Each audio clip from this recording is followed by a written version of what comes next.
শুভ সকালের শুভেচ্ছা সবাইকে।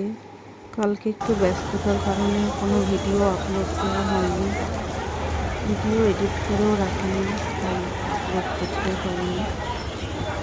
এই ভিডিওটা রথের দিন, মানে আগের শুক্রবারে 2025-এর যে রথের দিন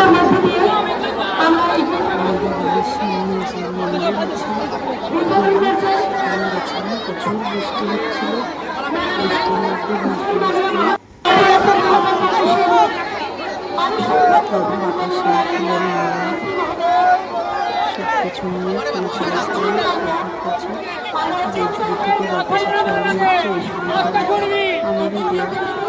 খুব ভালো লাগছিল এই দৃশ্যগুলো দেখতে সামনে থেকে। অনেক রকমের আচার অনুষ্ঠান চলেছে পুজোতে রথে তোলার আগে। কিছু কিছু ভিডিও আরও আছে, এটাই দিলাম। ভালো লাগবে দেখলে। আমাদের এই মন্দিরটা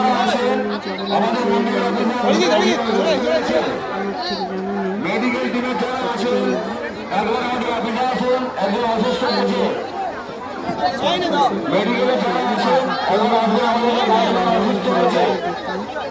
অপূর্ব সুন্দর, অপূর্ব সুন্দর। প্রচুর ভিড় ছিল, কতটা কি করতে বলেছে ভিডিও সেইভাবে বলতে পারি না। প্রচুর বৃষ্টিতে ভিজে ভিজে কিছুটা ভিডিও করেছিলাম। এই যে আমি প্রচুর ভিজে গেছি, রাস্তায় প্রচুর বৃষ্টি হচ্ছিল। একটুক্ষণ দাঁড়িয়েছিলাম, কিন্তু এই বৃষ্টি থামবার নয়, ওই জন্য বেশিক্ষণ আর দাঁড়িয়েও থাকিনি। তারপরে এই যে মন্দিরের ভিতরের অংশ, চারপাশে এই যে প্রভুর রথ, ভিতরের অংশ তখন রথে তোলা হয়নি।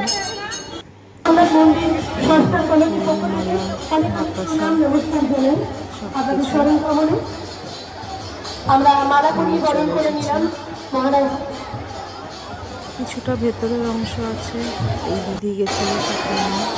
মন্দিরের ভেতরের অংশ কিছু আর কিছু বাইরে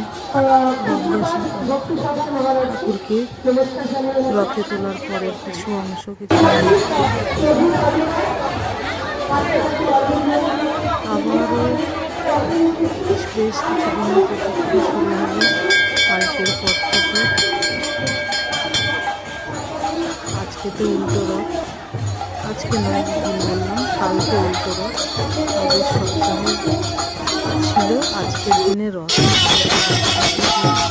বলরাম দেখতে মন্দির থেকে বার করে নিয়ে আসে। খুব সুন্দর দৃশ্য, আমি প্রথমবার দেখলাম এই দৃশ্য চোখের সামনে। আমিও দেখেছি অন্য সময় ভিডিওতে বা কারো লাইভে এইভাবে দেখেছি, কিন্তু